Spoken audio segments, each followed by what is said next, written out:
What up, people? You know who it is. It's your favorite cousin. And this your playground partner. And we are the Bare Naked Truth Podcast, and we are back with another crazy episode for you.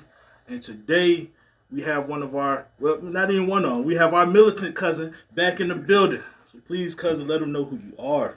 Yes, I am General Mike Payne, national leader of the original Black Panther Party. All right. And he's here with us today. We're going to be chopping it up, talking a whole lot.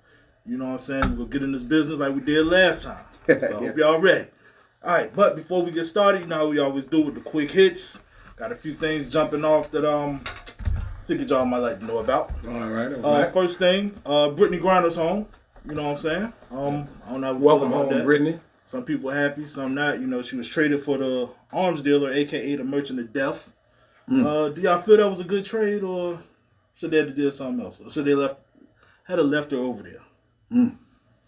Well, I wasn't too concerned about the trade really, as long as she home and she's with her family. You know, that's all that matters to me. Yeah, I don't want no black individual or black woman, you know, sitting behind bars or incarcerated, especially on foreign soil. You know, that is a thing that I would say would be a bad thing for anybody. You know, I the trade wasn't the best. You know, it wasn't a great trade. We could probably all agree to that. But, you know, I'm glad that she's home and she's safe and things of that nature. Yeah. Now, the thing is, and I don't want to make a mockery of it, but should we call her she or he? Because, you know, I heard her speak, and she had a male's voice due to hormones. Mike, don't you do it. And this is not to be made of a mockery. Lord have mercy. You know. Is that a question for me? All right, I'm be quiet. You and my partner down there. What does she want to be called? I'm hold my tongue. I don't even know what she wants. What does she want? I don't know. Brittany. That's what I'm gonna call her.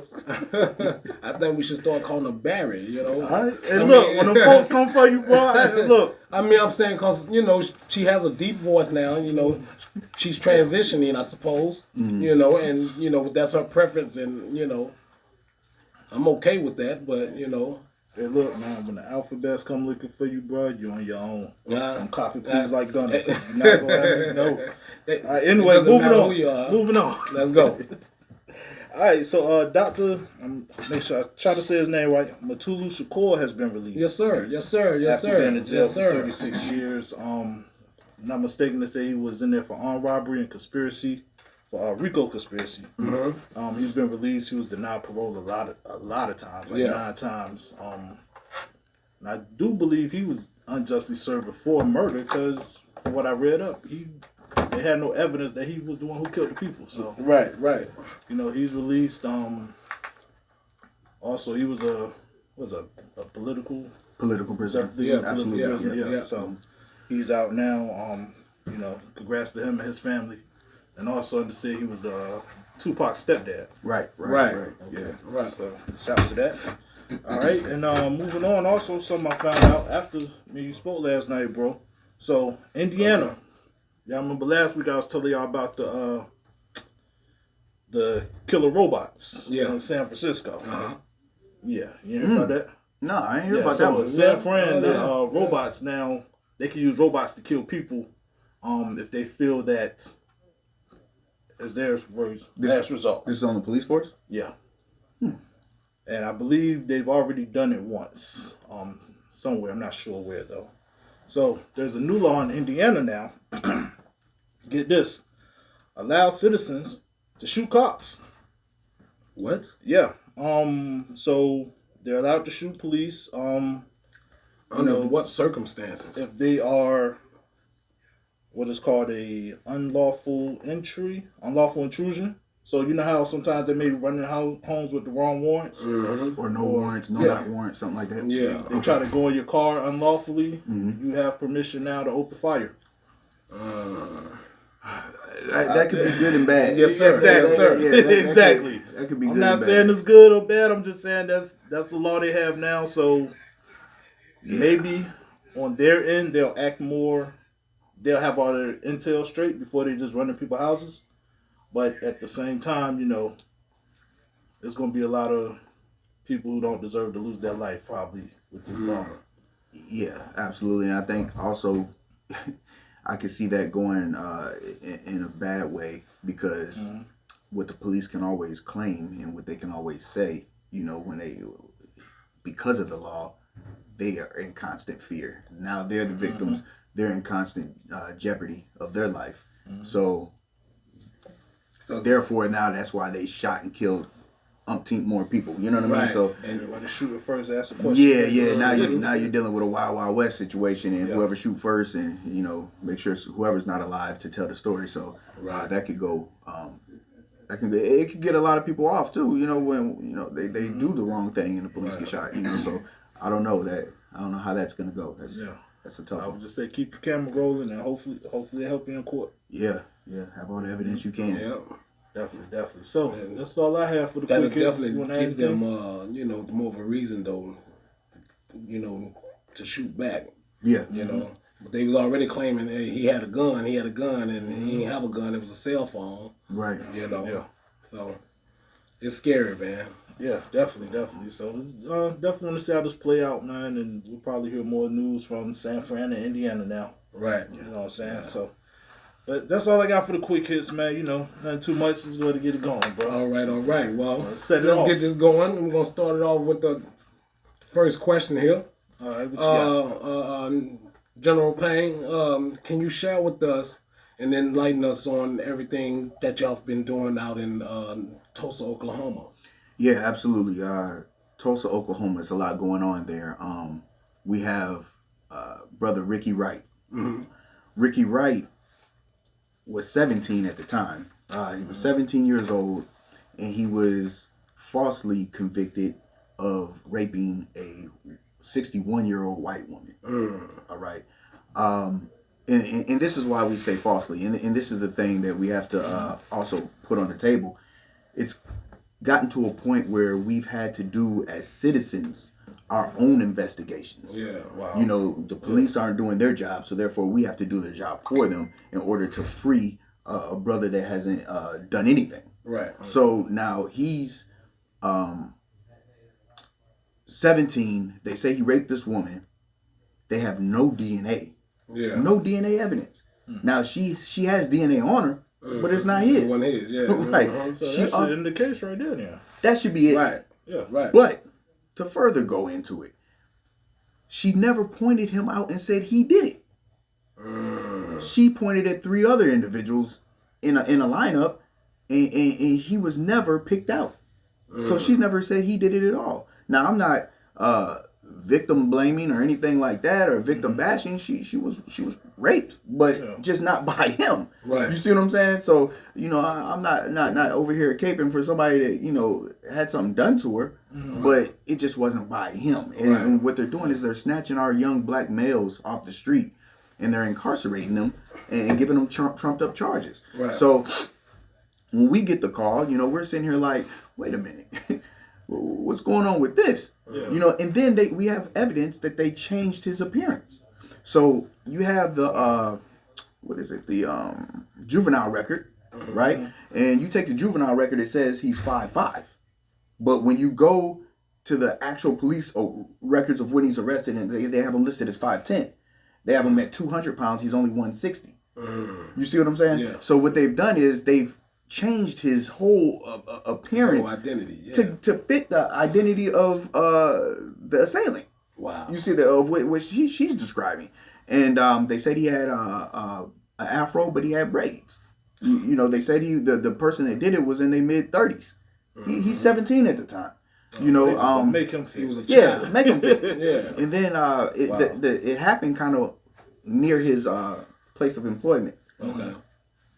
So what they did was they said that they arrested him there, but they truthfully arrested him down the block somewhere else at next to his school. Okay. So they're changing things for no reason. If that's not a big deal, then why change it? Right. That shouldn't even hold up in court. Like you said, he was 5'10". You could tell Absolutely. There's a big difference from 5'5" and 5'10". Definitely. Right, and You know what I when mean? we were looking at the DNA, I think it said 1 in 3 octillions of a chance that he could be. Wow. You know, That's so. What is an octillion? yeah, 1 in 3 octillions that could be him. Right. You know, so One is good enough. yeah. So we went there to really pursue this, and if you know the history of Tulsa, Oklahoma, and Black Wall Street, you know the reason why that all happened was from a white woman crying. You know, so it's like history kind of repeats itself. Yeah. And while we were down there, we ran into 4 other individuals that said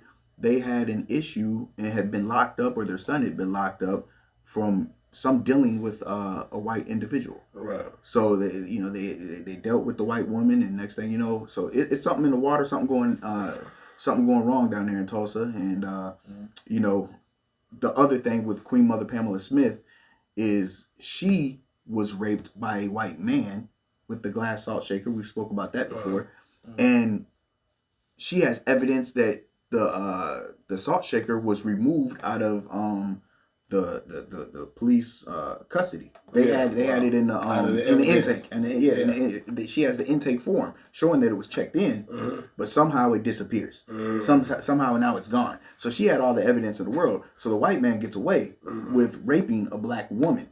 You see what I'm saying? But when it comes to our black men, and a woman comes with no evidence at all, he's locked up. Yeah. And the sad part about it, what it sounds like is she's not even saying that it was him.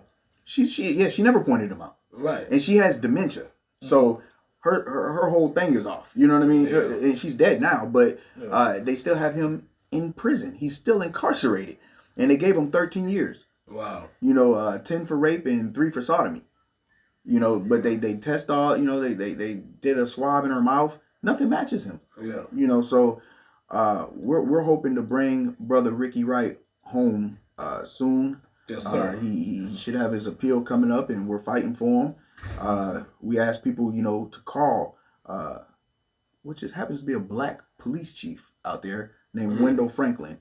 Call this number, 918-596-9378, and demand Ricky Wright come home. Demand the evidence be looked into, because we have to stick together for stuff like this. That's it. And the sad thing is that we have black individuals that get into power, and they haven't had that power maybe in life. Maybe they haven't felt it before, but they get into power, and then they sell out so that they can get that tap on the back. They want to get patted on the back or the head by their white counterparts, right? And they want to move Good job, up. boy. Yeah. They want to move up in their rank and things like that. So they use a black man to keep the other black men in line, and then we look and wonder, well, this is a black man. And the other bad thing about that is you'll have a black man there, so the white individuals in the community and the public think, well, if he thinks he did it, then he must have, because the black man is saying that the black man did it. But they don't realize we have sellout black folks. Right. Man, and look, and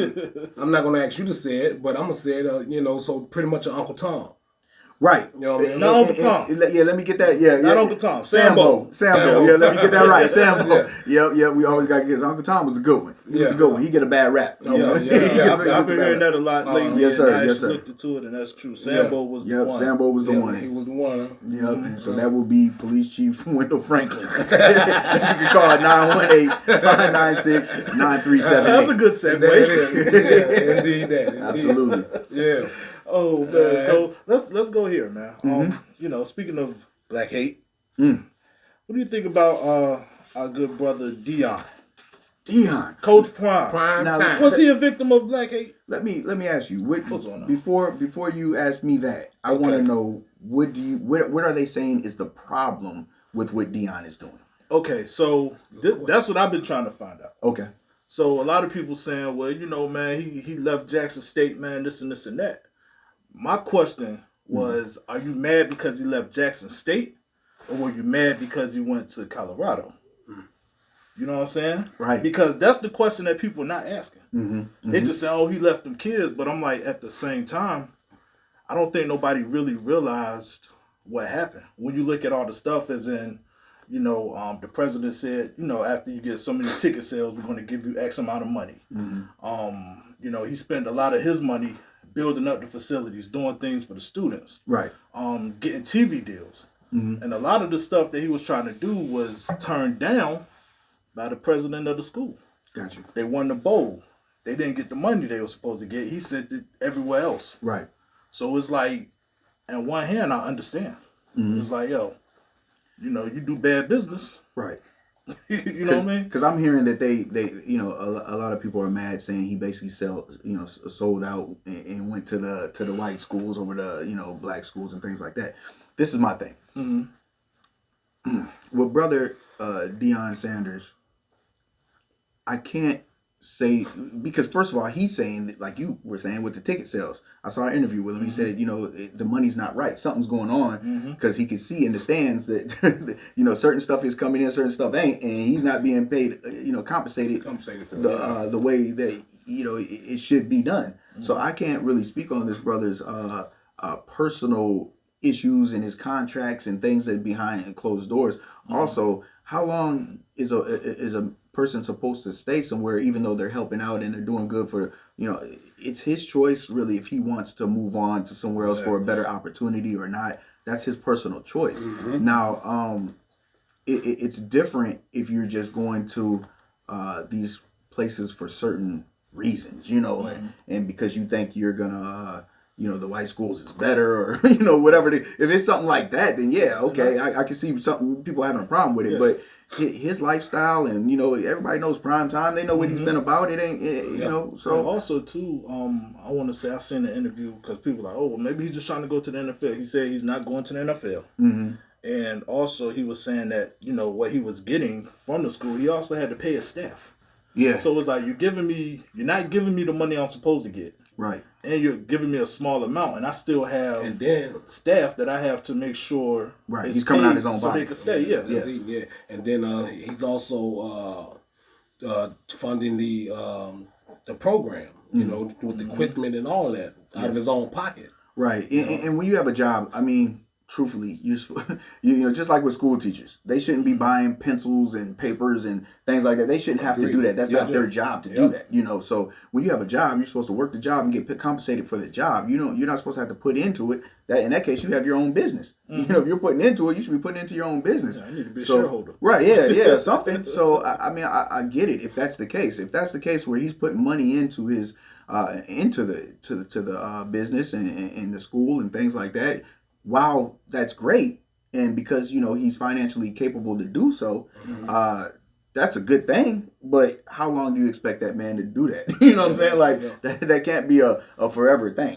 So and I think too, man, like with that situation, people are fickle.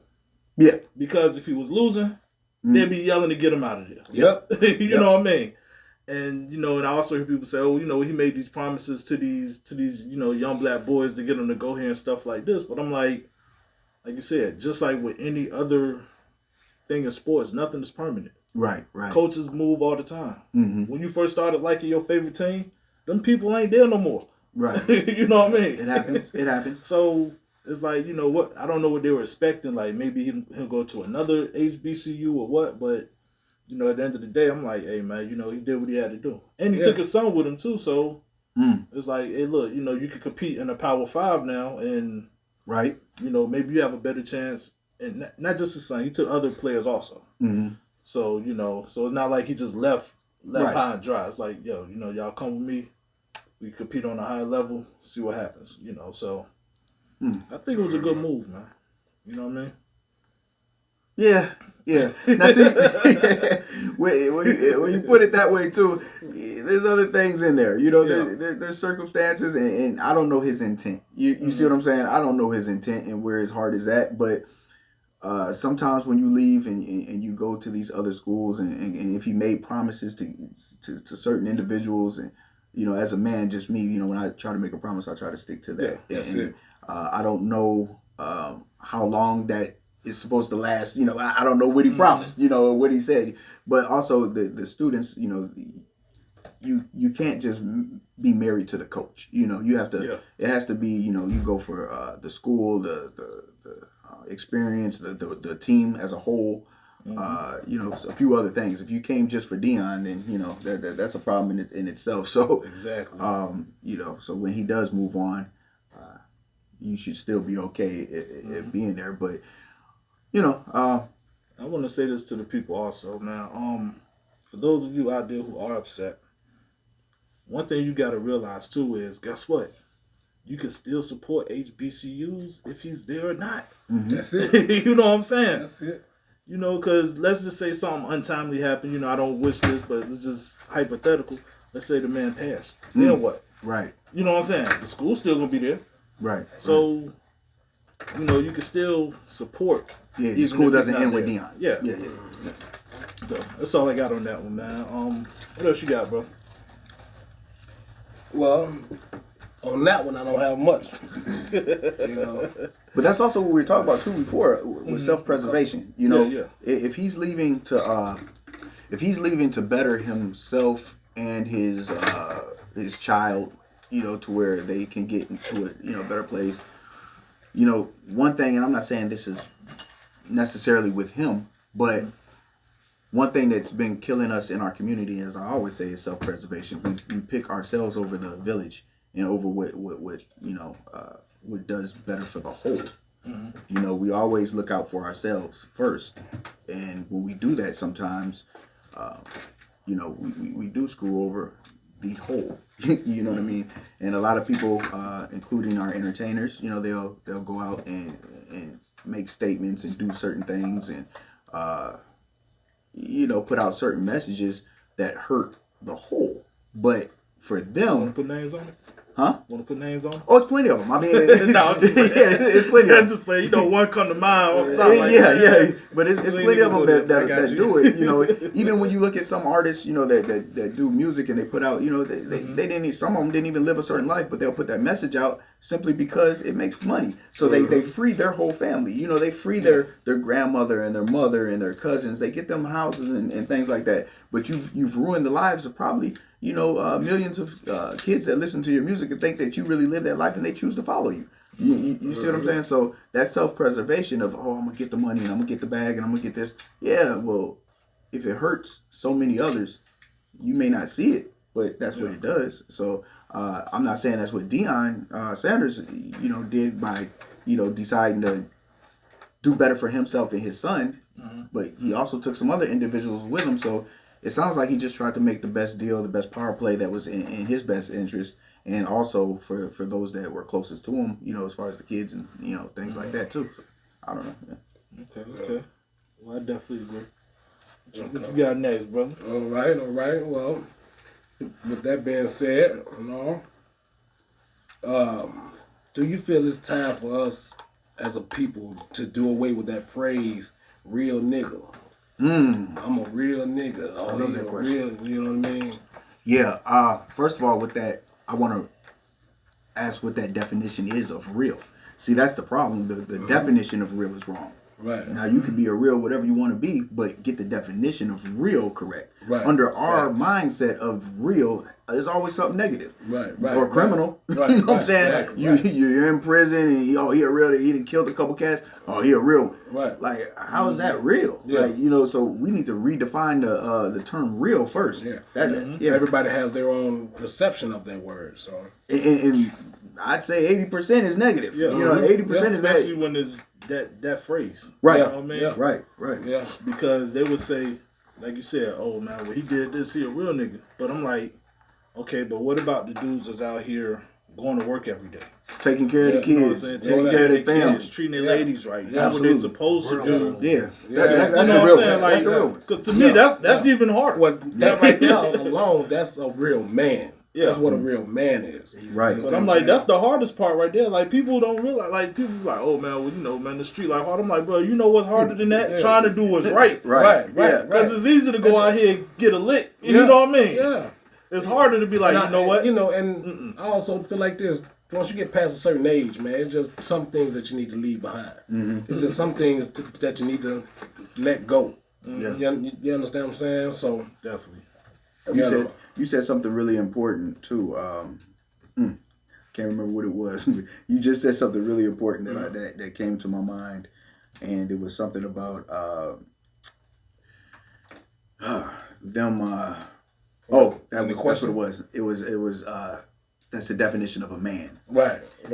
And we have to realize also with that term, always saying nigga and man, whatever. Mm-hmm. There is a difference.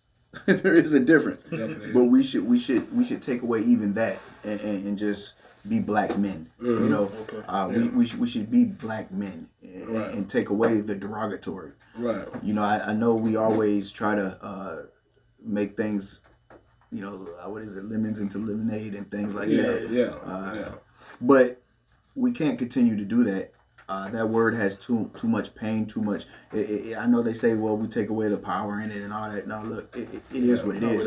You don't see the other communities taking away the power of the swastika. You don't see communities taking away the rebel flag power. What that means, they try to say it's heritage, not hate, but we all know what that flag is and what served under the flag. Yeah, and we know what it typically means. And they used it for hate. And what they exactly, absolutely, and still do. Yeah. So when we come against our own words, and I've heard, well, it was pronounced this, it was pronounced that in Africa. Look, man, we know what that word means, especially here in America. We know what it means. Right. And when we're walking around, I know we try to say it's a term of endearment with one another and things like that, but we have to get away from those things. Even when we talk about our food, and the way we eat and things like that, some of us are still out here eating slave food.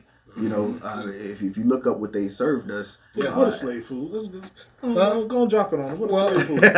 Here we go. Go drop it on. Yeah, that's one of them. Leftover parts of the pig, all the horrible parts of it. So there's soul food, slave food. Yes. Yeah. Okay. Absolutely. And you got to look at all the extra sugar and stuff that's poured into it and all that stuff. And then they say, well, we have high blood pressure, high cholesterol, and all this is that. And but whoa, seasoning is good. Seasoning is good. Don't do that. You can't get. You sound like a slave. You gotta put some on it. I'm seasoning my baked fish, brother. Best believe I'm not eating that plain. But the thing is, like, what we do is, they'll say it's hereditary. It's black people just naturally have high blood pressure. No, it's because you eat what your mother ate, your mother eats what your grandmother ate, so on and so forth. It's in your family tree. It's in you, but you break those cycles and you break those chains. Yes, sir. You can't keep eating that stuff. It's it just is what it is. And I'm guilty. And I'm guilty. Just from my partner dying now, there's other ways to season your food. You know what I'm saying? Yeah. There's natural ways of seasoning your food. Yeah, and I would put some natural oregano on it, some Italian seasoning, some garlic powder, pepper, salt. You know what I'm saying? Seasoning salt, just a little bit. All right.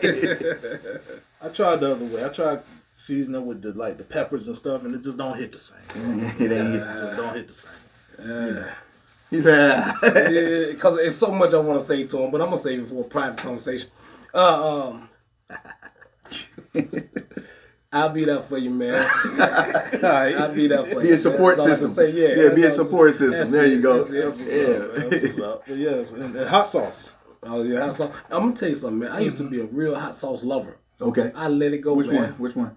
Louisiana, of course. Okay. I love that Louisiana. I was a Pete. I was a Texas Pete. Oh, Texas Pete? Yeah, I like that. It got good flavor. Okay, well, look, I'm from Louisiana, so... Oh, okay. Makes sense. Yeah, Makes need sense. some Frank's Red Hot. I put that shit on everything. You know what I mean? But yeah. Terrible. All right, so... Let's keep moving, man. All right, so I got one for you, man. What is the Panther Cadet Program? And why is that important to the youth and to our future, actually? Yeah, the Panther Cadet Program is almost, if I had to compare it to anything, is almost like, it's almost one level of Boy Scout, Girl Scouts for black children. But also we teach combat. We teach them combat. We just had a history lesson on the Zulu Nation and Queen Amina. We also spoke about her, and we give little worksheets and different things, and we talk about, just so that we can educate our children, not just on the slave part of our history, but our whole history.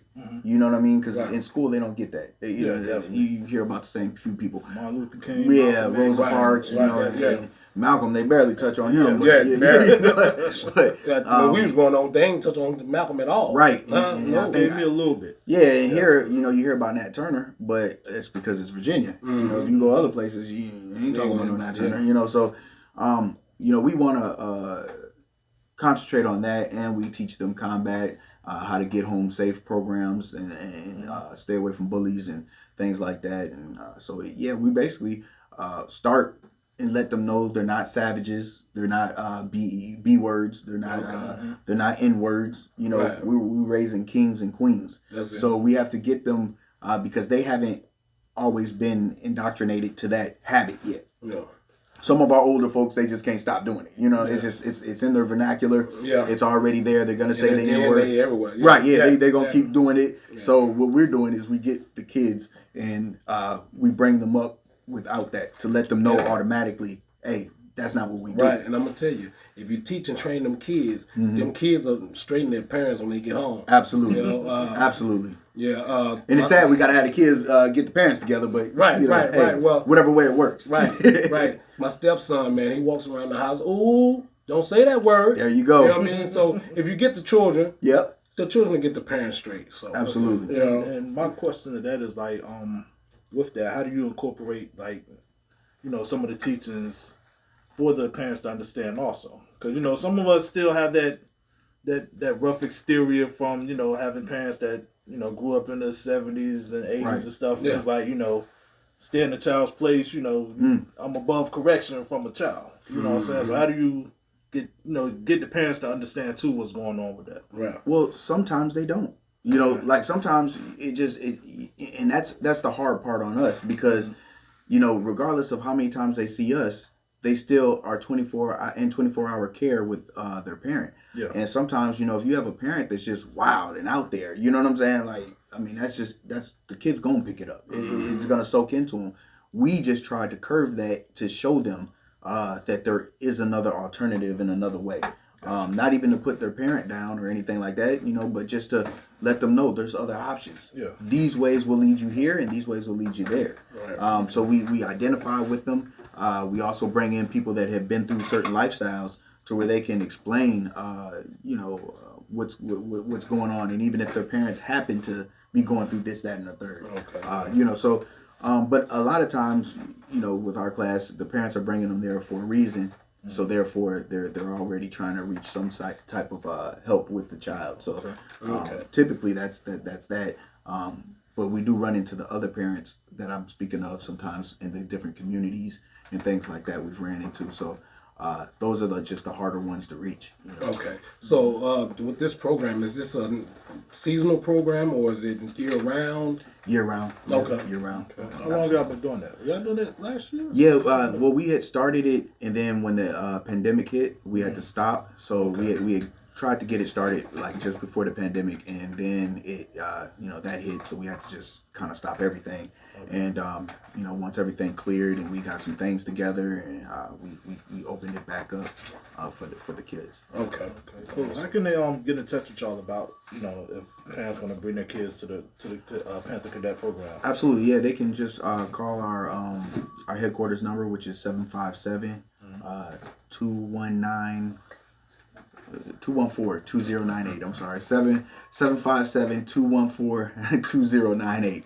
So let me repeat that one more time. 757-214-2098. Got a lot of numbers going on in my head. Got you. But, yeah, I don't know where I got that one from, but yeah. So yeah, they can call that and get in touch with us. They can find us on Facebook at the original Black Panther Party.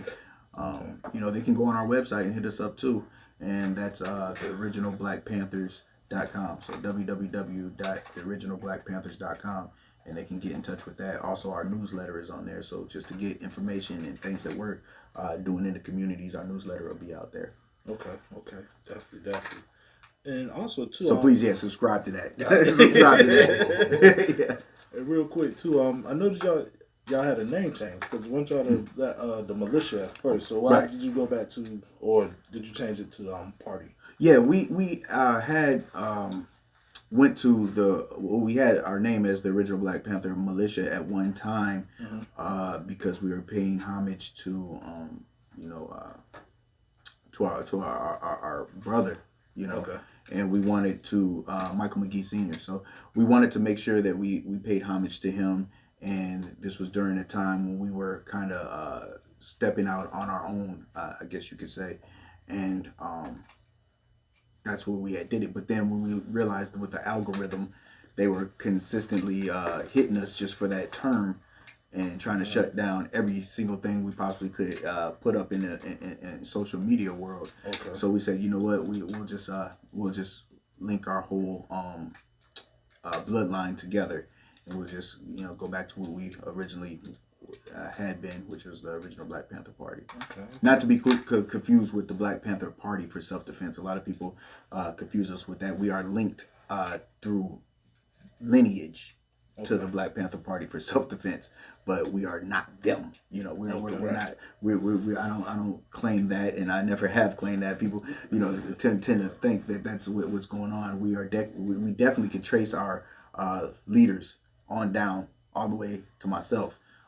So that's why we're definitely connected through the bloodline, and that's why we follow their system, and we follow Dr. Huey P. Newton and Bobby Seale. Right. And that's why I always let everybody know that we are a strong militant organization. We're not a hate group, and we're out here trying to lift up our people and do what we can to better our folks. So yeah. Okay. Indeed, that. Sweet. I like that. All right, brother, shoot. Well, What you got? all right. We're lunching. No. Hey, I'm just letting it flow, baby. Just letting everything flow. You know what I mean? I got you. It seems in this day and age, man, our people, black people, how can I say it? Well, straightforward, kind of, lost our way and have become content with the injustice and of our community, man, and or they just gave up. I don't know if it's out of fear or just pure laziness. What would you say, and how would you describe that? I think we become numb. Would be a good word for it. Just like we have become numb to the violence in our community. We've become numb to the way we think, to the way things are. Also, it's an issue when you have. We think we're free. Oh man. Yeah, and that's true. Yeah, boy, come on here, boy, With the sound bites, Yes, let's go. yes, sir. We think we're free. We think that it's over. Slavery's done. Yeah. I don't know how many of our black people are reading the Constitution, but it says in there you can go back into slavery as long as you basically committed a crime. That's it. So that's it. these things exist still. And there's traps to put you in those circumstances and situations. So you have to really trace from slave times to Jim Crow, black codes, Jim Crow, things of that nature. Then they're just redoing it. All they do is redo slavery, but then they put it in law.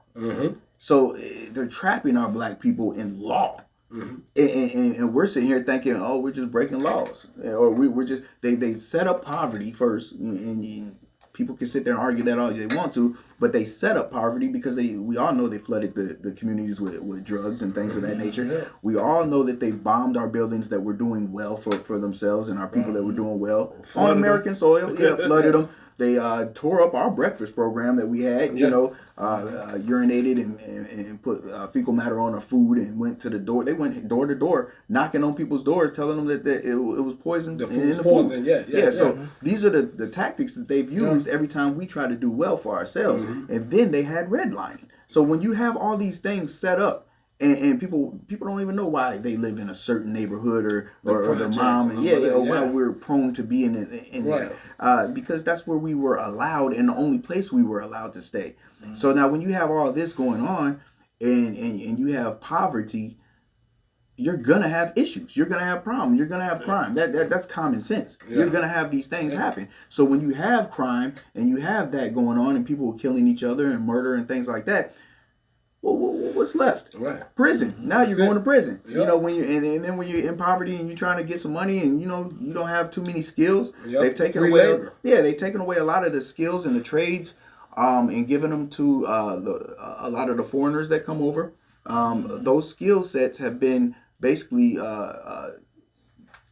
all given over to them. If you look at who does all the groundwork and things like that, our Mexican brothers and sisters, you know, they've got that, and you know, there's just certain things that we don't hold as valuable anymore, valuable jobs. You know, even whether it's carpentry or things like that, those skills are typically held now by foreigners that have come over to the United States, which is fine, but the fact that we've been so displaced from those skills. And we look for things. Oh, that's hard work. That's manual labor. Those are skills, you know. So, but the fact that mentally we're displaced from those skill sets, that's a problem because now we don't have them. And then if we're sitting there with felonies and without jobs, and now we're trying to sell drugs or whatever else, well, that's the only thing that's left for a person that you know that's undereducated, you know, is stuck in a bad community.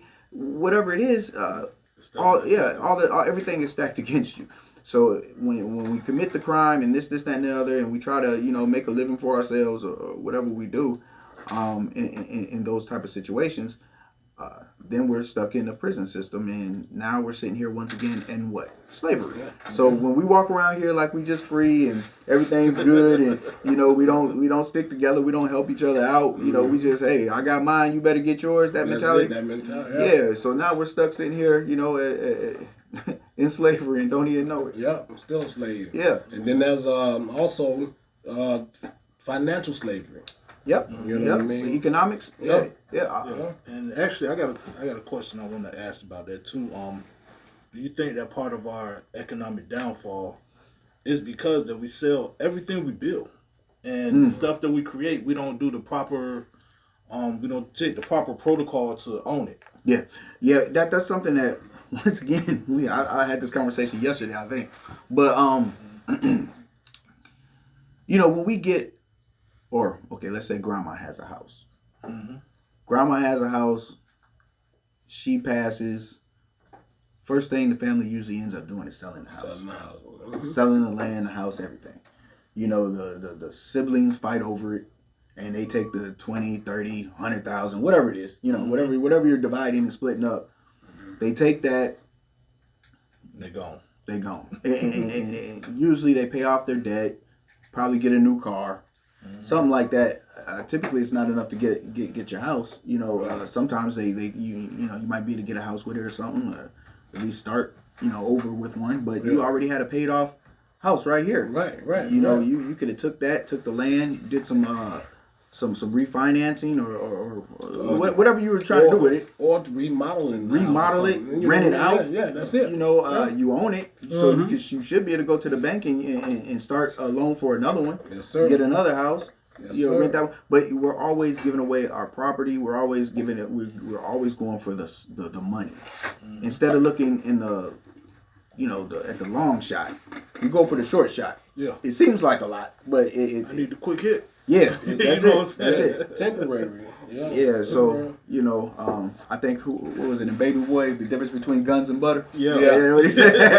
But that's true. I see a lot of times too, man. Like these older homes, like you said, they'll go sell Big Mama house. The bank or whoever come through buy it, and then before you know it, you give it about 10 years. They go fix it up, do whatever, and now that house and that land.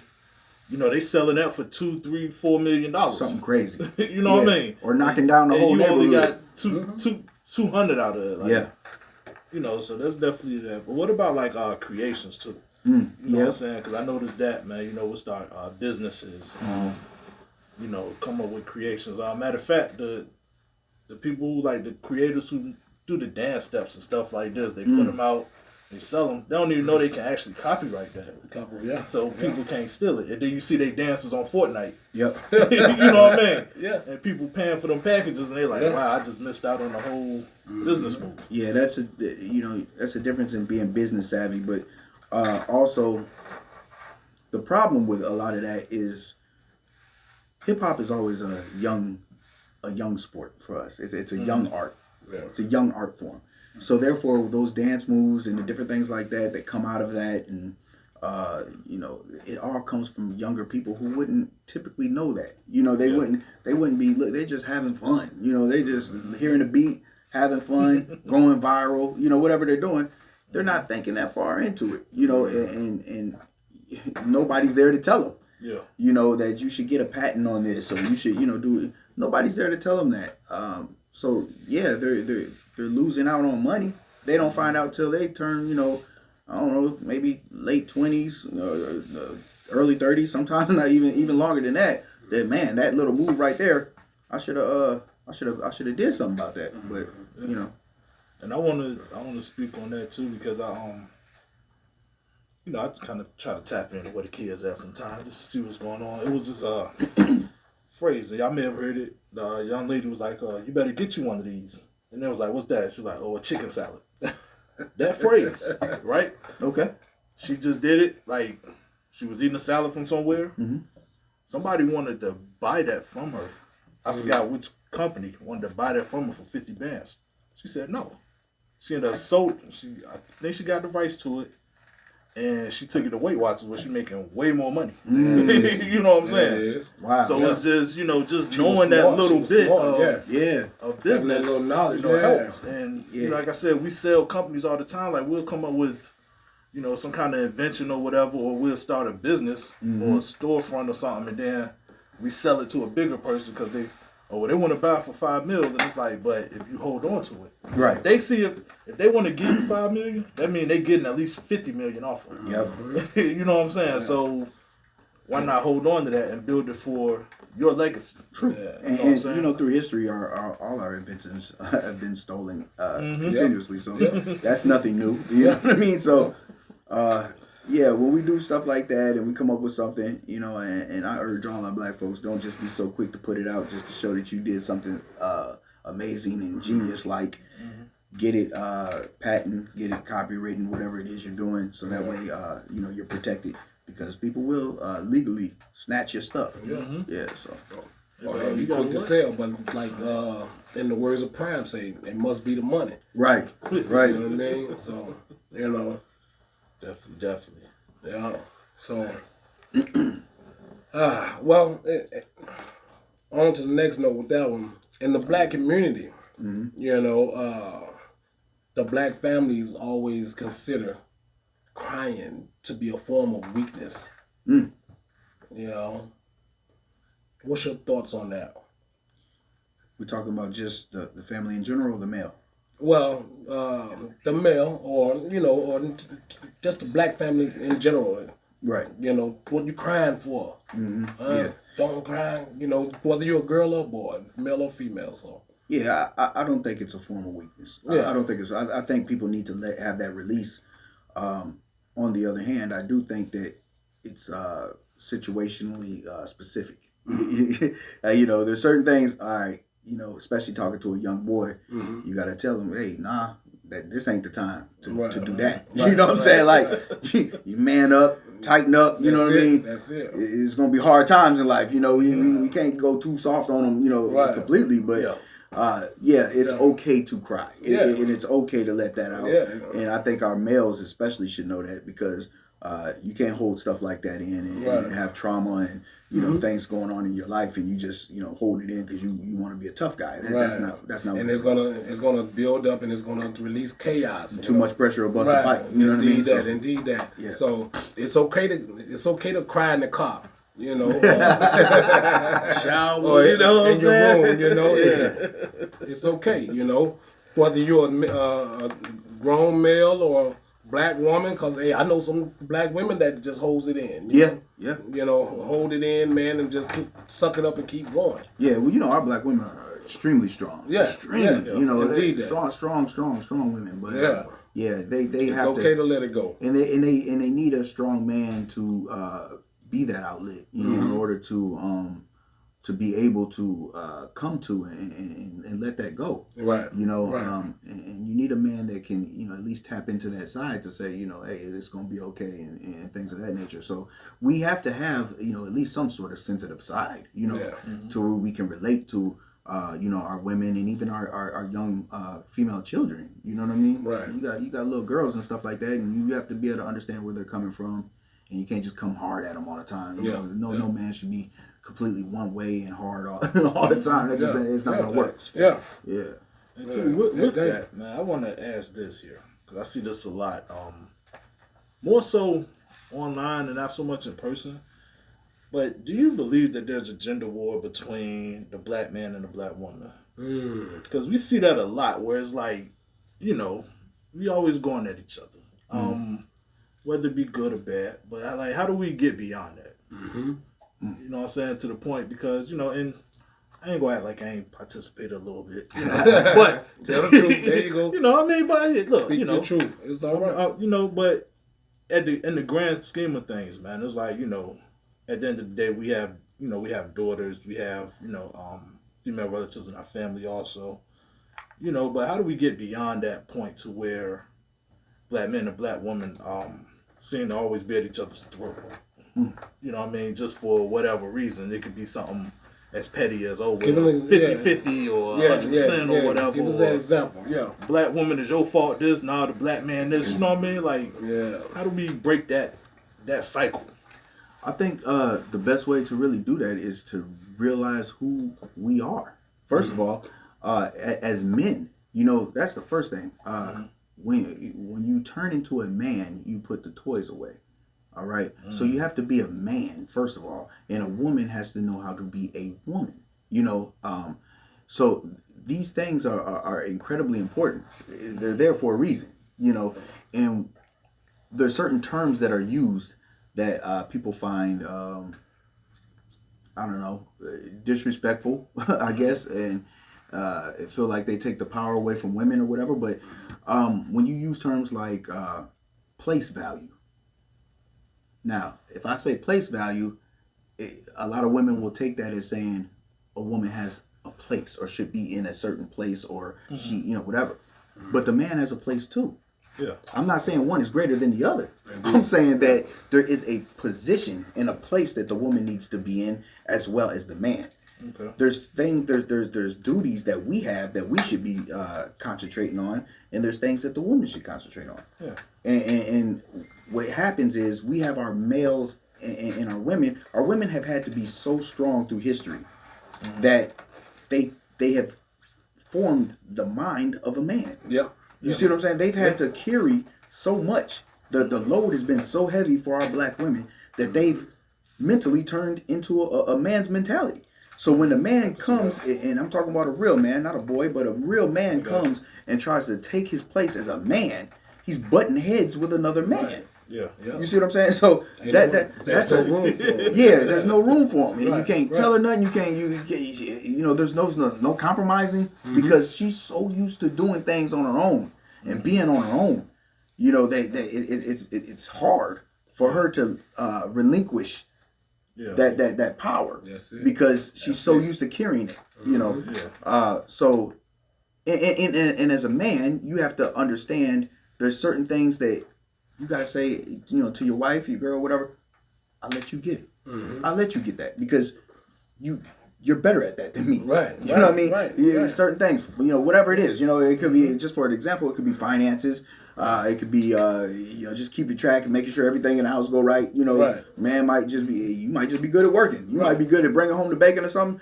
She might be good at that. Who knows? Whatever it is. Yeah. But everybody has their strengths and their weaknesses, and as a couple, you have to know what your strengths and weaknesses are. You don't want to step aside. Right, and a lot of times we getting together strictly off appearance.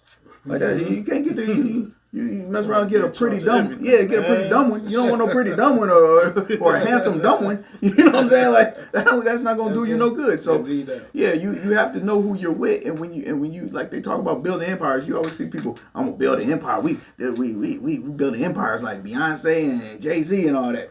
Look here. When you build your empire, it ain't gonna be off no beauty. It better not be. That ain't on sand. You gotta have that right. Yeah. So and see what they fail to realize, Jay-Z speak 3 different languages. You know what I'm saying? Right. You know what I mean? Right. They don't know that. Yeah. Ain't nobody. You can't be with no dummies. You know, and you got to know what you're doing. And one person has to be. You know, even back in the day, they used to marry for to save the province or you know something like that. Yeah, you know this guy would marry his daughter off to that guy who has so many cattle or land or whatever, or maybe for protection. Right. You know, and then they learn to love each other later. You know what I'm saying? But that's how they built empires. Yeah. So with that said, you know, if you're specifically building your own, you have to think about those things. What does this woman bring to the table for you, and what does as a man, what are you bringing to the table for her? You know, so you have to be able to put these things together, and that's where your empire comes from. Yeah. You know, for what you guys can bring to the table and build off of together. Right. And that quote shouldn't be triggering. Bringing something to the table is not a bad thing. No, it's not. No, it's not. Either end. Right. You know what I'm saying? Yeah. So, yeah. Okay. Shoot. What our time looking like, huh? Yeah, what's looking like on time? Like, we good? I'll leave it 3:18. 20 more minutes. Okay. We're good. We're good now. All right. So, my follow up for that one would be, why do you think that is such a issue for us to unify for important things, but when the stuff that's not important, we have no problem coming together and riding out? You know what I'm saying? What you mean by not important? Like what? You know, I knew I should have wrote something down for this. Let's just say, like, I don't know. I'm just throwing something out here just to throw an example. Going to the club or something, you know? Yeah. You don't mind going to the club, you know? Right. We can't wear hats to the club. Yeah. What? Oh, no, we got to get that fixed. Right. Well, hold on. No. What you wearing? You know what I mean? But that's always the number one question, you know, when going out. You know, you want to find going to the club and stuff like that. It's important, like, let's say, you know, matter of fact, I use this example because I know this is happening now in Norfolk, right? The mismanagement of, like, the funds for the recreational sports for the black youth. You don't hear too many people speak about it. Yeah. Right. You know what I'm saying? Like, that's something that people should be Because most people don't know. rallying together. Yeah. A lot of people don't even know. And the only reason I found out, because I have my homie, actually my daughter's uncle, he started the SYFL, the Southside Youth Football League. Okay. And that came about because of that mismanagement of the funds for the black youth and stuff like that. So he created his own thing. Okay. You know what I mean? But like you Shout said, out to him. people, you don't hear people talk about it though. It's like, oh well, but as soon as they be like, well, yo, y'all can't get in the club free before 11 no more. Now everybody up in arms. It's like, you know. Yeah, I think a lot of it has to do with priorities. For one, our priorities as black people, but also this age of relevancy, this age of clickbait, viral is an issue. And the reason why I bring that up is because I don't know if people really believe these things or this is their true opinion. But I see people will ride on something that somebody says is completely ignorant. Ignorant is I don't know what. We know it's not true, but they'll jump in there and ride with it just so that they can get a lot of people hits constantly. So when we have when we put these things above reality, and this is the importance, which once again self-preservation and all about me.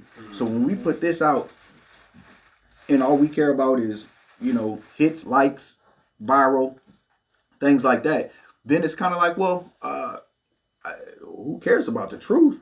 Who cares? So therefore, now I'm gonna just say this, and then other black people start getting on it, saying, oh, maybe, maybe this is true. So then now you got, instead of us being unified as black people, now we have this group over here thinking this group thinking that, this group thinking that, arguing about which one is right.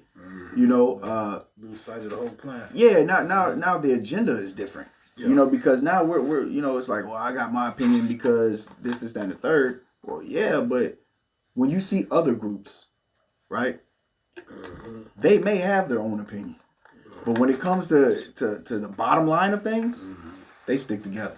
They have one. Yeah. They may feel, but as a whole, they're sticking together. That's it. We're the only ones that just decide to, kind of do what we want to do, and feel like, we operate as individuals. Right. We don't operate as a tribe. You know what I'm saying? We operate as complete individuals, and like you said, I mean, I can't expect everybody to have the same thoughts and unify that way. But is that me? That's not me, is it? I don't think so. I got a problem with my phone trying to listen to me. It just for whatever reason. They coming for you, man. Yeah, it come on and do weird stuff. Yeah. But yeah, we have a problem with unity. But like you said, when it comes to something like the club or whatever, we all out here just. We own that. Yeah. But how many black people every day is fighting for the black agenda? Yeah. See, then that's what I mean by priorities. Yeah. Like, most of the people that we're talking about aren't fighting for nothing like that, no way. Yeah. Or even trying to be aware. Right. If you go down their timeline or if you go down the stuff that they look at every day, the algorithm is not going to have any of that on it. Yeah. A lot of times, it's club stuff, ratchet stuff, whatever it is. And if that's the case, because that's all they're interested in seeing. Mm-hmm. You see what I'm saying? So when we don't, as a black nation, have an interest in the upliftment of black people, then how can we ever unify as a group of black people? Right. When the interest isn't even there. Right. So what we have to now do is try to build the interest and try to unify that way and try to unify under skin. One thing I've been talking about and giving people lectures on is the fact that we as black people argue about some of the craziest stuff. It's irrelevant. It's better than the deals. We're separated by religion, politics, gender, color, right, light, dark, skin, exactly, fashion, right. But we should all be banding under the black skin, under the melanated people. We should band under that and nothing else. It should be, hey, you're black, I'm black. Let's rock. Yeah, you see what I'm saying? With that said, a lot of people get upset when we don't back certain individuals. That are black. I think they tried to beat me up on TikTok because I said something I guess not so nice about brother Kanye West. So what did you say? Ain't nobody listening, it's just us. No, yeah. So, I just tried to explain, while you're talking about a community of people, why he's right about one thing. Mm-hmm. He's wrong about other things. True. So therefore, he could be right about, what's happening to the black community, what's been happening in music forever, what's been happening in the entertainment industry. He's right about that. Right. Mm-hmm.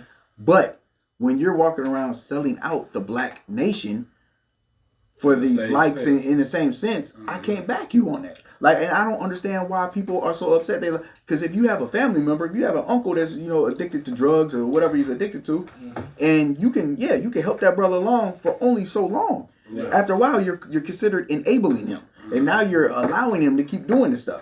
Yeah. At some point, to save the rest of the family, you have to cut that brother off. Mm-hmm. Same thing with the house and the field Negro. When you had the field slave and the house slave, and some of the house slaves was good. They helped out, whatever. But I'm saying the ones that were with the master. Samuel Jackson and Django. Right. What's his name? Steven? Steven. So when you have a brother like that, how long do you hold on to him? Mm-hmm. You'll never escape. Yeah. You ain't gonna get off the plantation. So when people beat me up on TikTok because I said, hey, look, you can stay on the plantation if you want to, but this man gonna get you caught. Right. You can't sit here and just keep saying, oh, he's a black man, we should all stick together. No, certain black people, they can't come on the trip. Yeah. They just can't. They're gonna be yelling. They're gonna be out there saying, we over here, we over here. You can't take him with you. And speaking of, I got two questions I want to ask you. When you mentioned the black agenda, do you think that so much division has actually confused the black agenda? Because a lot of us don't even know what it is. You know what I mean? I believe it's distorted. Mm-hmm. It's distorted.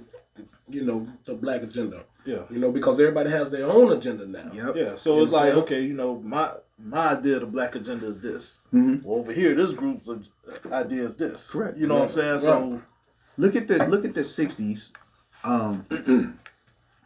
70s. You know, look at Dr. King. You know, look at King Malcolm X, Huey P. Newton, Dr. Huey P. Newton, Bobby Seale. During those times, you seen black people all across the nation for whatever together. Mm-hmm. I mean, you had your ones, you had your few, you know, but for the most part. Mm-hmm. Now look, that's not long ago, but look to now. What the difference is. Yeah. Now we have all these other, I guess what you call, I'm not gonna say options because they've always been there, but the fact that we fight each other over them.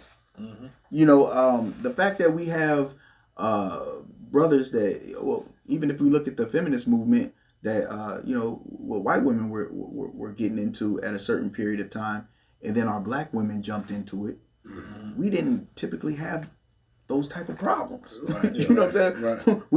We jumped in helping out, you know, doing whatever, and joining these different movements. Now, we brought those problems home. right now we got the problems. Right. You know, and we continue to separate. You know, whether we sit here, we arguing about where we're gonna go when we die. Well, what about right now? Mm-hmm. What about what happens while we're here? Mm-hmm.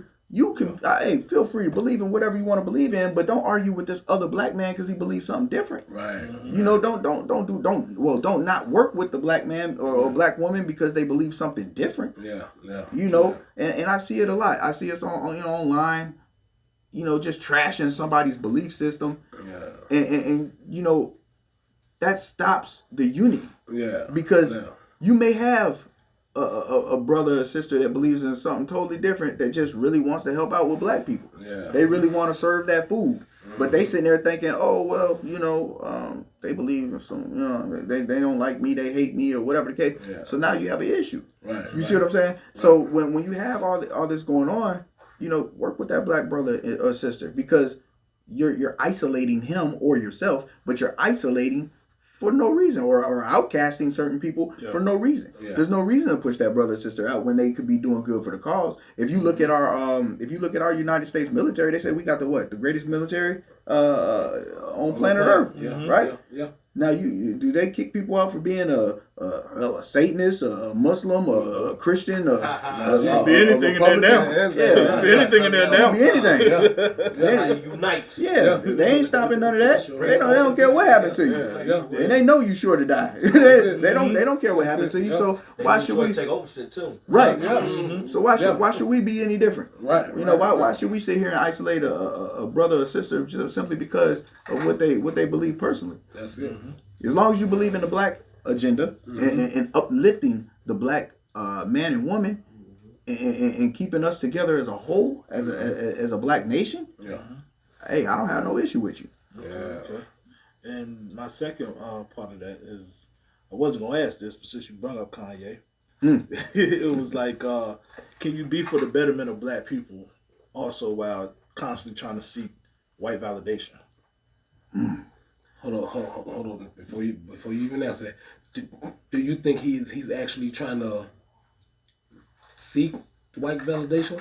You know what I mean? Or do you think he's trying to escape? He's trying to escape from that. In some cases. Okay. You know what I'm saying? Not all, but you know, like I said, I agree with some of the stuff he says. Not all. Right. But it's like, you know, in one breath he'd be like, you know, for example, he'll say, well, you shouldn't trust this person over there because they rich. Or whatever, you know, and then he'll say, well, I'm rich.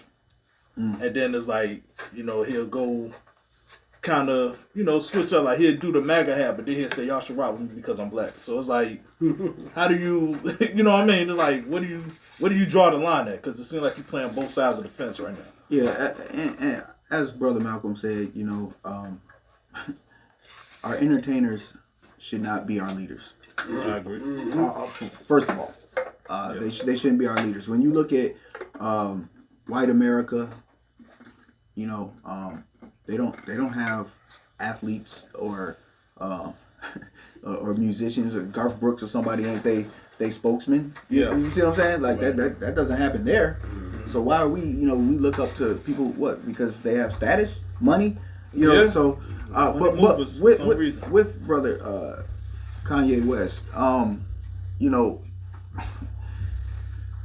he has some things that he says that I don't know. Maybe he does it for shock value, but when somebody has to start to question your mental capacity, I don't think that anything they further say, should be listened to, and especially when you see him flip flopping. Yeah. Of course they tried to call Dave Chappelle crazy, but you can clearly see, Dave Chappelle wasn't crazy. He was smart. But and he's never flip flopped and did these different types of antics. Brother Kanye West is listening to me again.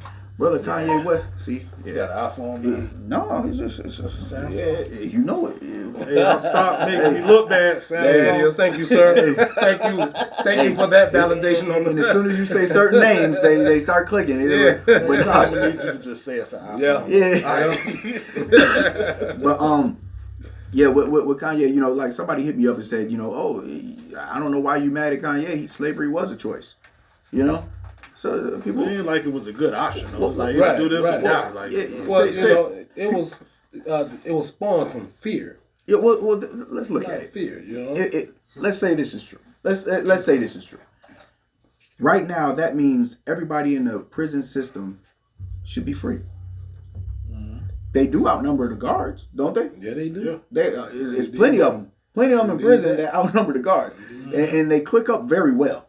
They have their own politics. Their own cliques, If that's the case, number of the police in the United States Army, right? With the guns that's gonna wipe them out, right? And the bombs. They got a small shot though, right? But I mean, they should be able to take that prison over. Yeah. They should get that far. They should be able to take the prison over. So if you're looking at slavery, we had revolts, plenty of them. I don't know what history he's reading, but we had plenty of revolt, plenty of people. Henry Box Brown, look at that. One of our brothers mailed himself to freedom. You see what I'm saying? Mailed himself to freedom. Yes, he did. Locked himself in a little crate. Yeah. I mean, come on. Yeah. Like what? Yeah, people tried to escape as much as they could. Yeah. You got people. You're seeing in the trauma. That's why I say I don't know what history he's going off of, if it's the whitewash, history, but they literally had barbecues with our people, and the trauma from that. Yeah. They castrated our people. They raped our women in front of us, nailed them to barns, had them walking around with all types of stuff on their necks, like put them in boxes and just had them sitting there in the heat. Yeah. Had breeding farms like cattle. So look, when you have all these different things that strike fear.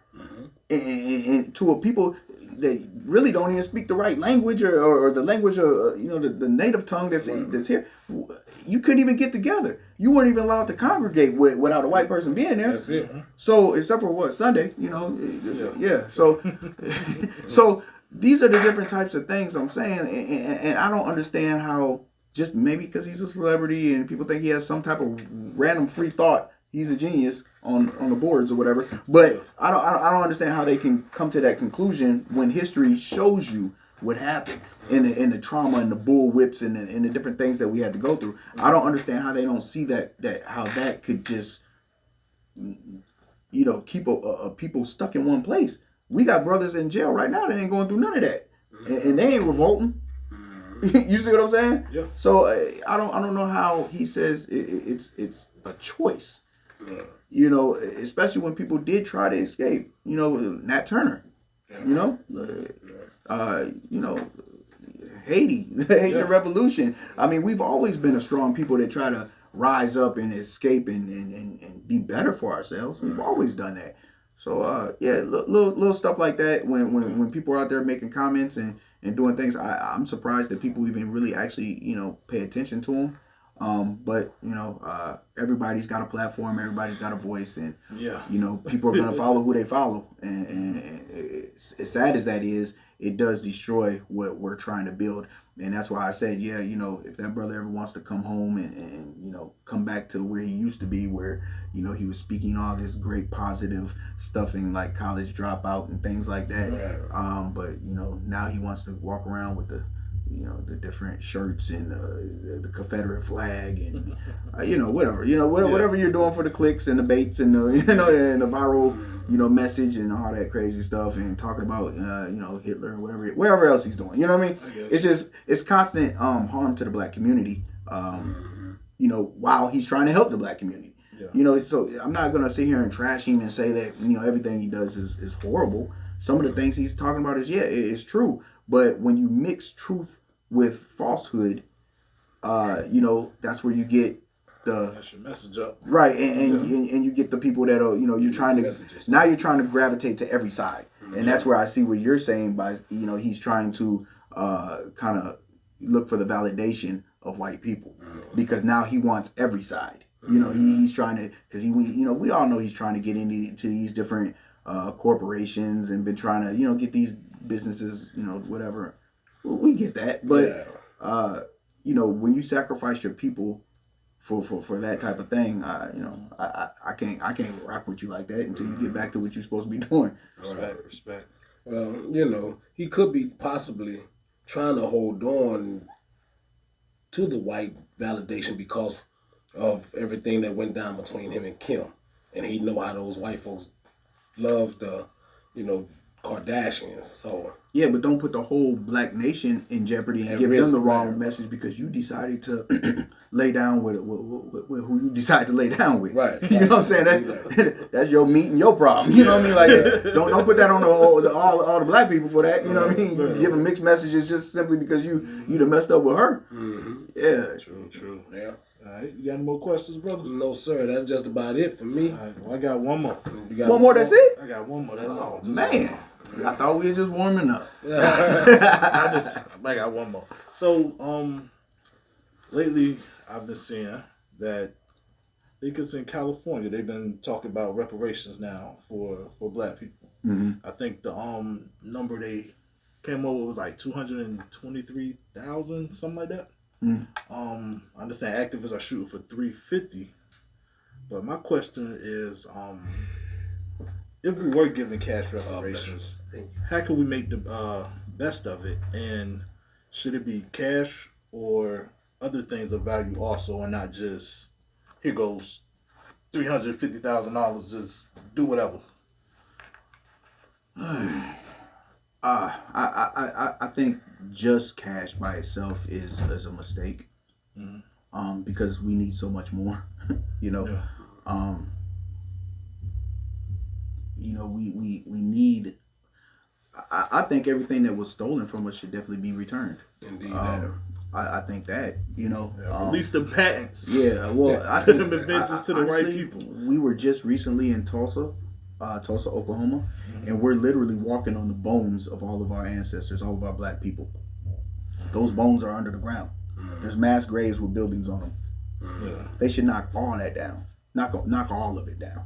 They should knock every building that's not owned by us down over there, and either let us build on it or leave it there as a mass grave, something. But I think that those things should be given back to us.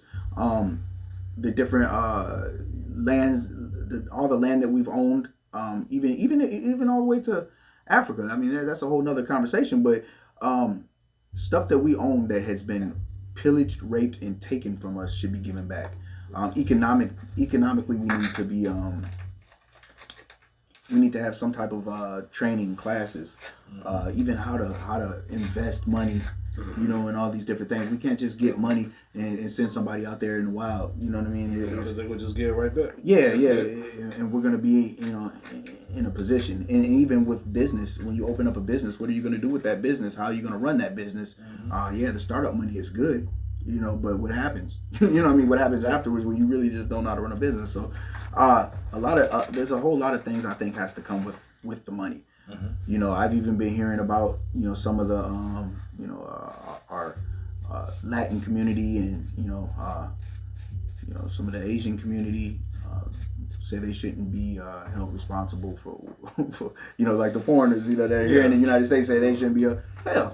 I agree. they shouldn't. They ain't do it. You know what I mean? But if they're profiting from it, if they're profiting from certain things by the grants and the different things that they're allowed to get that we're not allowed to get. You know, hey, you can get taxed too. You know, so I think a lot more has to come with the money than just the straight cash. So too. I mean, I just see it like being like you give people just money, and they don't really understand it or have a plan. Then it gets wasted. Yeah, it's just like a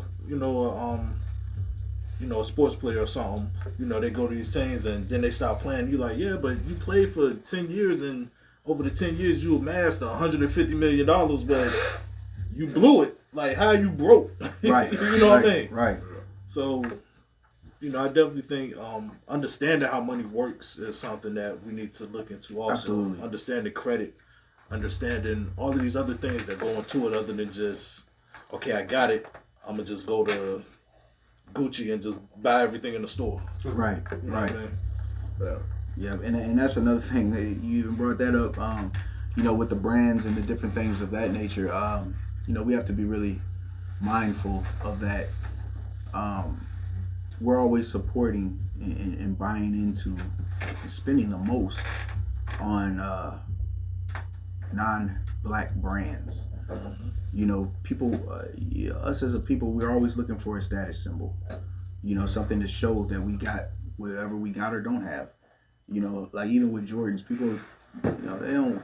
A lot of this stuff people don't wear because they look nice. They wear it because you know, it's a status symbol, and it shows that you know you have a certain level of money, or at least it portrays that. Yeah.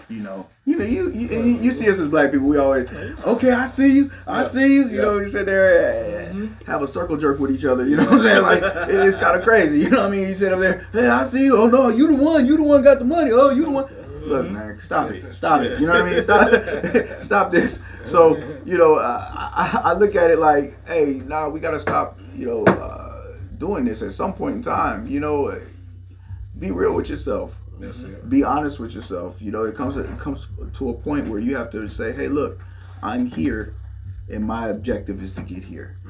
You know, and that's it. Stop faking the funk and doing all this stuff, spending all this money we don't got. You know, all the money that a lot of people spill on these items, they could build things of their own, their empire. They could build it. That's a conversation him and I was having the other day. I was working and I drove past what was it? What was the name of that store on Little Creek? Well, you told me and I can't remember. Yeah. They had a line out the door. A new Jordan release was that day. They had a line wrapped around the building, out the door. It was a shoe store? I think so, yeah. Yeah, it's right down the corner in that shopping center right there. I can't think of the name. Was it DTLR? DTLR, that's it. I That's the remember one. you Yes, telling me. sir. They had a line wrapped around the building. See, and I'm not saying, you know, if you like them, get them, but if it's in your price range, don't take away from your rent. And get your priorities. You know what I mean? 'Cause I know a brother right now that has a Maserati, and he has it parked in in like a apartment building. I don't know where he got it. Some used Maserati or whatever. But it's hustling backwards. Yeah, it looks crazy. Yeah, like you don't even got your own parking space. Yeah, and you got a whole car like this sitting in it don't make at least sense. A nice apartment complex. Yeah, no, it was a normal joint. You know what I mean? Or even if he owned it, he probably maybe he was just visiting. Probably possibility. Nah, he wasn't visiting. Maybe he got some yams over there. So it's our priorities as black people. We really have to get out of that, you know, because we could have certain things, but it's our mentality, and we are always looking to impress the next black man and compete with the next black man. Don't compete with your brother. You know, raise your brother up, raise your sister up. You ain't got to sit there and compete with them. Together. Rock together. That's what it's supposed to be. Yeah.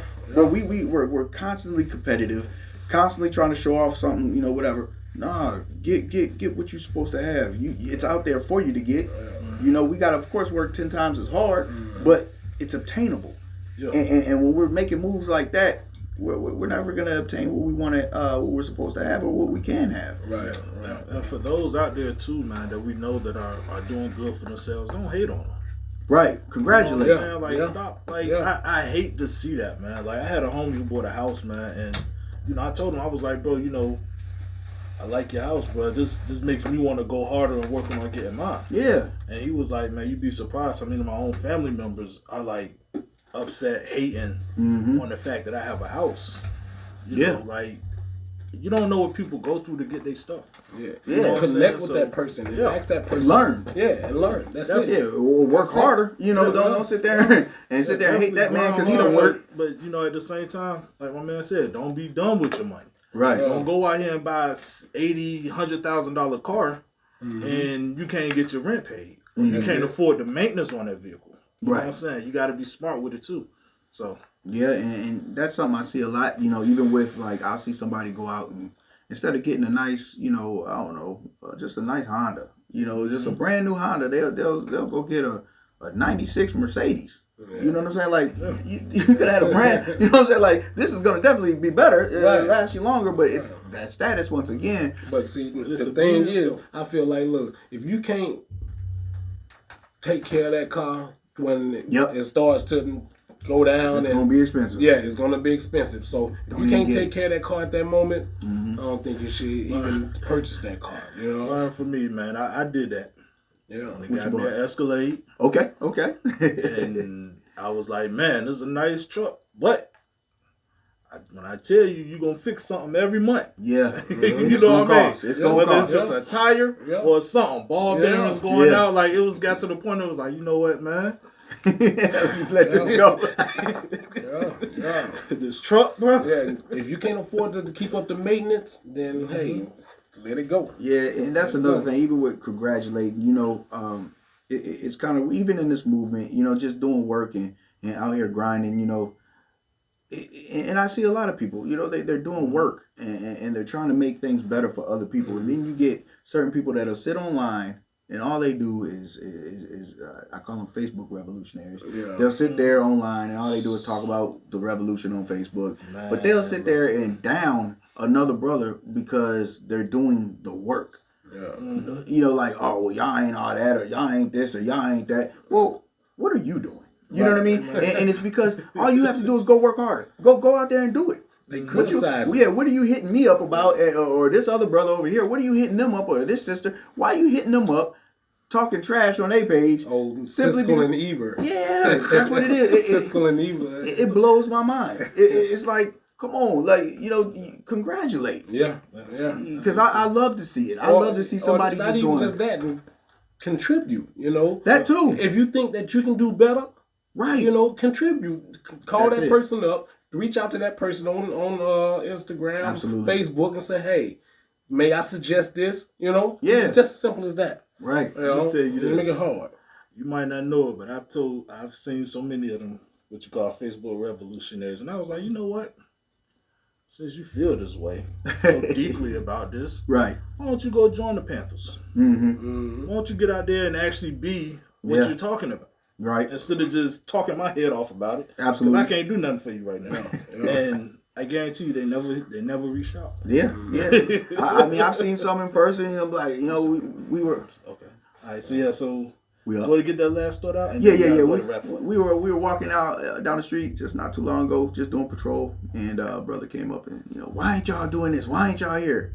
Well, where are you at? What are you doing? You know what I mean? Well, you sitting here with your pants falling off, half drunk, and you gonna ask me why I'm out here? Why I'm not in another place down the street somewhere? You know, whatever. You can't be everywhere at once. Join the movement. We need more people. Sure, come on in, help out. Yeah. You know. But I know this is time is coming up. I just want to let everybody know we have a thing called Shopping with a Panther coming up. Okay. Shopping with a Panther is when we take kids that have lost their parents to violence. And we take them on a little spree and let them, you know, forget about what's going on a little bit, and, you know, just let them enjoy themselves and lift them up and stuff like that. So, you know, definitely contact us if you know you got a situation like that. And so we got that coming up. Okay. And once again, if anyone's out there and you feel like you want to join the movement, you know, how can they contact? Yeah, definitely. First of all, you can hit www.theoriginalblackpanthers.com. You can hit us there, subscribe, send an email. Otherwise, you can go to the Original Black Panther Party on Facebook. That's our group page. And or you can actually call our number, which is 757-214 2098. So I got it good that time. There you go. 757-214-2098. So All definitely hit us up. All right. And also, I had a segment called Know Your Truth. But if you want to know the history of the Black Panther Party, go Google whatever search engine you have, how the Black Panther started. Started in 1966 in Oakland, California by Huey P. Newton and Bobby Seale. All right? Absolutely. Y'all be blessed. Get your history up. Know your truth. All power to the people. We are out. Blessings. Peace.